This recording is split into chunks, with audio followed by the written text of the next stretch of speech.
Hey, Justin Popovic here.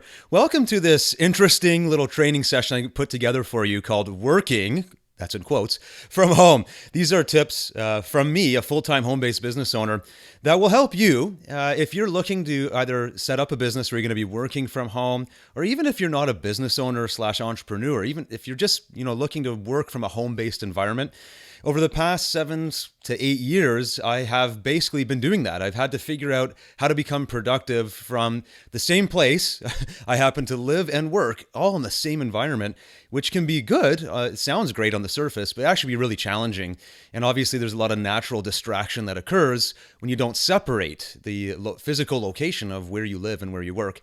So over the past few years, I have learned some things that have helped me become more productive. Some things I'm still battling through, to be quite honest. So I thought I'd share just kind of a candid look at what I've been experiencing, some things that have worked really well for me, and some stories that hopefully will help you establish yourself for success when you do start working from home if you're not already doing so. And even if you are doing so, maybe some of my ideas will help you become more productive and more effective and efficient when you are getting your work hours in at home.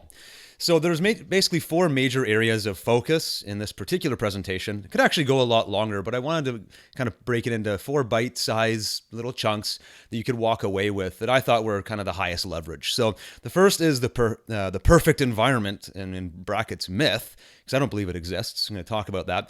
I also want to share the importance of power of routine.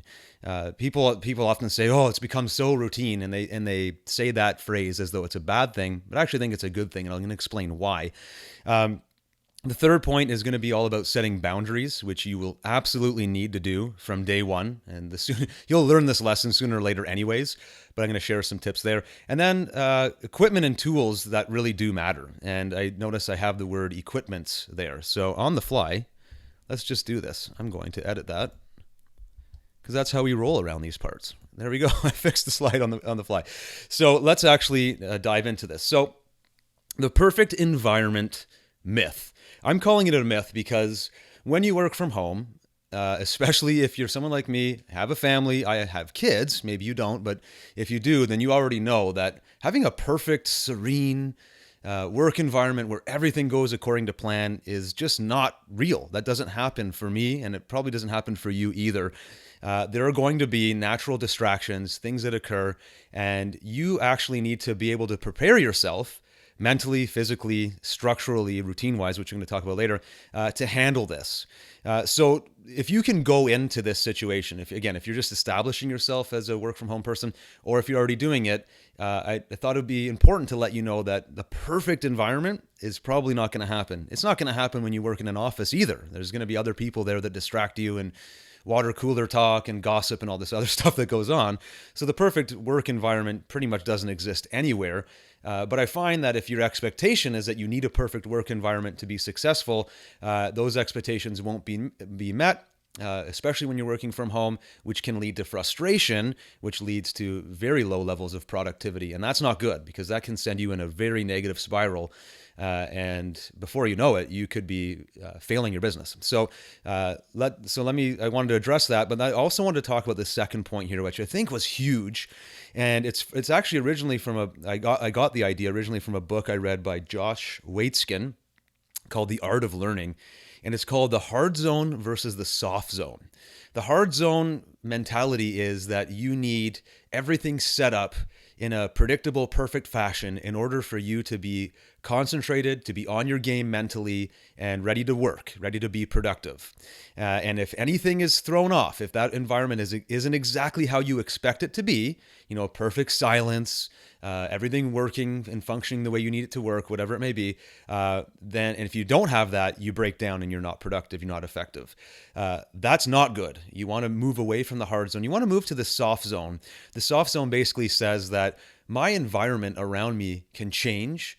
It can go through a variety of sequences and upturns, downturns. You can get lots of distraction coming in and out of your environment, but you go with the flow and you mentally adjust yourself and you train yourself to actually not allow that external world to impact you. And this is almost really a life lesson, really, but this has been a huge lesson for me, especially going back to the point I made about having kids.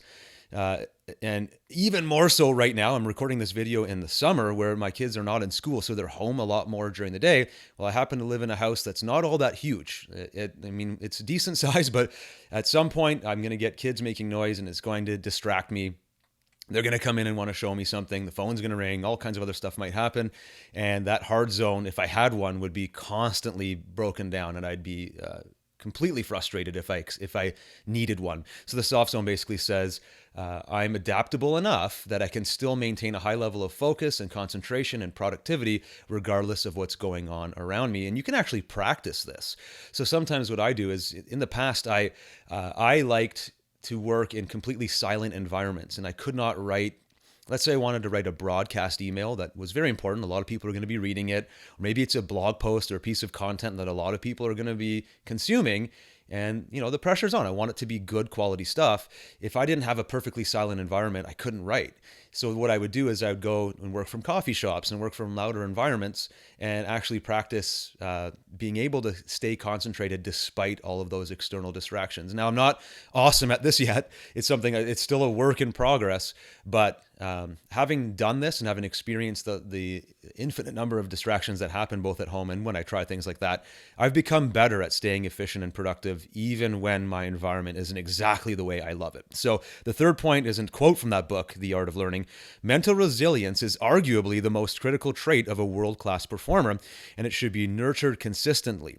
Meaning, going back to my point here, if you can stay mentally tough, mentally focused, even when the door, somebody's knocking on your door, somebody's interrupting your day, the phone's ringing, the kids are noisy, all these things that you don't really want happening during your productive hours of work, which inevitably will happen. If you can avoid letting that throw you off your game, you've got a huge advantage over a lot of other people. And again, I'm 7-8 years into this, and just giving you my honest feedback, it's not easy, and I still struggle with it. The kids will interrupt me or something will happen, and I'm in the middle of doing something where I'm concentrating. It'll throw me off my concentration, and I'll get frustrated. I'll get really ticked off, and sometimes it'll take me a half an hour to build back up again. And I'm working on basically not allowing that to happen, going with the flow, so to speak.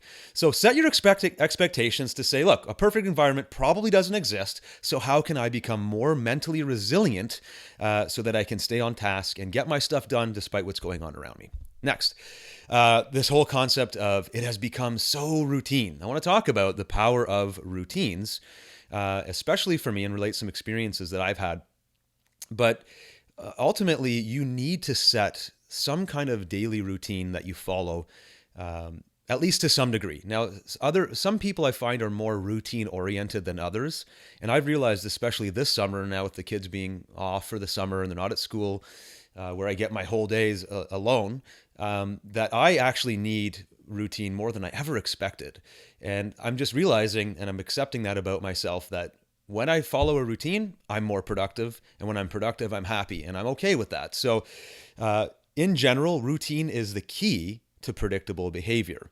So what I suggest and challenge you to do is look at the things that work for you and look at the things that don't work for you when it comes to productivity in your life, in your work environment in the past, and how you're going to be structuring your work from home environment. How can you set and create routines that will work for you? And I'm going to give you examples in a second, but the way you do this is you first have to actually accept, and my second bullet point talks about this, you have to accept and start seeing routine as a good thing. And I kind of titled this slide, "It has become so routine," because you hear people say that all the time, right? As though routine is bad. But if you actually look at routines as a tool, as a very positive thing that will allow you or enable you to behave in ways that you know you need to be behaving, that's actually a good thing. So accept routine as something that you need, and then you decide how structured and routine your days need to be in order for you to be successful. For me, I pretty much have to map out a full day. What I really love about this, third point talks about it, is routines will remove decision fatigue. I'm sure you've heard that term by now, but we're constantly deciding where we should focus, what we should do on a daily basis, even on a minutely basis. Should I reply to this Skype message? Should I reply to this email right now? What should I reply with? How do I handle this angry customer? How do I handle this situation over here outside of my business? Family, personal stuff. You're constantly deciding. And if you can remove some of the decisions and turn them into routines that you do without thinking, now you're actually really taking advantage of the automatic processes that you can become very, very skilled at if you don't even have to think about them. So let me stop talking so abstractly here and give you some examples about what I do. First and foremost, I've realized about myself that there are certain key times of each and every day, particularly Monday through Friday, where I'm my most productive. And it was about 4 years ago I realized that getting up super, super early was a very good thing for me. It was good for my self-image, and it was good for setting up myself for success. So I started getting up, and a lot of people don't believe I do this, but I started getting up around 3:30 in the morning. And that changes depending on my fitness schedule as well, because I have a pretty aggressive fitness schedule. But let's say 3:30 to 4 is my average wake-up time, because between the hours of 4 and 7, before anyone else is awake in my family, I can leave the house and go to a coffee shop or somewhere else and get an incredibly amount of focused work done. And it's also the time of day where things are quiet, and I'm able to do the studying, the reading that I need personally, A, to kind of boost my levels of motivation, and B, to actually give me the training and insight that I need to make effective decisions, take on certain strategies, and tactics in my business. And so part of my routine is make sure I'm up by 4 at the latest, usually earlier, so that between 4 and 7, I can get that really, really high quality work done. My mental training, stuff that gives me my own education, I get inspired from, and the most high priority stuff that I want to do in terms of planning, studying, making major decisions for my business. Then my next routine, if this is a typical day, from 7 till about 9, I'm with the kids. That's a big reason why I became an entrepreneur, was I wanted to be a huge part of my kids' life. So I'm with my kids, I'm getting them ready for school. We're doing the whole morning routine. That takes a couple of hours, but I'm totally disconnected from work at that time. And I'm not stressing about work because I've already set these routines in advance. And I can focus on my kids and get all that fun stuff that I need to get done before school. It's not always fun, but it can be fun, especially if you make it fun. So between 7 and 9 is my kids' time, and we're getting ready for school and all that stuff. And then from 9, basically until they get out of school, which is around 3 o'clock, I either have a full work block set up, or I have a block of fitness followed by work. And I usually set that in advance, so it depends on how busy I am. But again, I'm scheduling things that are important to me. I'm scheduling my work time, my family/kid time, and I'm scheduling fitness and more work time throughout my day. I'm by far the most productive, like I said, early mornings, and then in the mid sort of hours of the day between 10 and 2. If you add those 2 work hours together, those 2 work blocks, I get almost all of the work I need done to run my entire business. And really, that's all you probably can do if you're super highly focused. 7 to 8 hours of work a day, at least for me, is about where I reach my peak. Beyond that, I really start losing focus, and I start noticing a huge drop off in what I get done in the extra hour. So my return on an hour investment, let's say between 10 a.m. and 11 a.m., an hour of effort at that time of day, my return on that is huge because I'm very focused. Take the same hour, 6 p.m., let's say, if I try to work a little bit longer, 6 p.m. to 7 p.m., I'll probably get, 1/5 of the amount of stuff done, just because literally I'm fatigued at that point. I've gone too long and I need to switch off and do other things. So my routine usually cuts work off around 3:30, 4 o'clock. And then I can focus back on all kinds of other routines that happen with my family and personal life type of stuff. So 2 work blocks separated by fitness and family blocks. And for me, it works. And so I get to bed at a certain time every night, usually around 10 o'clock type of thing. And I just lather, rinse, repeat. I do that over and over again. But again, I'm not having to decide where I'm spending my time, what I'm going to do with the kids, and when am I going to work out and all this stuff. It's already structured and set out ahead of time. That has been one of the hugest things that has allowed me to remove all those distractions and horrible habits that I had in the past, especially when I was working from home. I.e. going to the fridge just because I was bored and wanted to eat. Well, I'm not going to do that if I have a workout scheduled an hour later. I don't like to eat before I work out. So all of these new routines have really helped me out and taken those choices away and basically forced me to execute on the behaviors that I want to be executing on. The next thing is setting boundaries. And this will be harder for some people than others. I'll kind of preface this by saying my personality type, and you might be like me, is I tend to be accommodating by nature, especially when it deals with my family. Right now, like I mentioned earlier, it's summertime. I'm at home, but I can definitely hear the kids. If I'm in the basement office, I can hear them upstairs having fun. They'll want to show me something. I'm very tempted to go up and play with them because I love spending time with my kids. But at the same time, you need to have those boundaries where you say, these are my work hours, and this is where I really need to be focused in order for us to continue this lifestyle, for me to be able to spend as much time with you as a dad and all that. I need my business to thrive as well. So it's very tempting, and I'm sure you've noticed this if you've been working from home, to do non-work related tasks during your work times, right? You might have a scheduled 10-minute break where you're supposed to go get a drink of water or coffee or something to eat. And then you end up doing a bunch of stuff, in the kitchen that needs to be tidied, or going through your bills, or who knows what else it is. There's always something to be done around your house, right? Or maybe you have people living with you, you have a conversation that you really shouldn't be having at that time. You absolutely need to resist this and create those work blocks that I mentioned on the last slide, and basically stick to those with absolutely no exception whatsoever. So bullet number 2, no phone calls, no visits.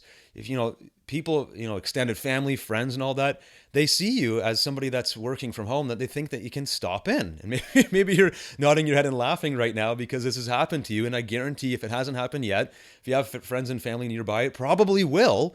And unless you train them to stop doing that, they're going to continue to do it. And if you're the kind of person that can't really, in the heat of the moment, say, I need you to leave, then you're going to be stuck in these meetings that are sucking your work hours away from you. It's going to totally harm your productivity and make you much more stressed about business rather than being happy about the fact that you work from home.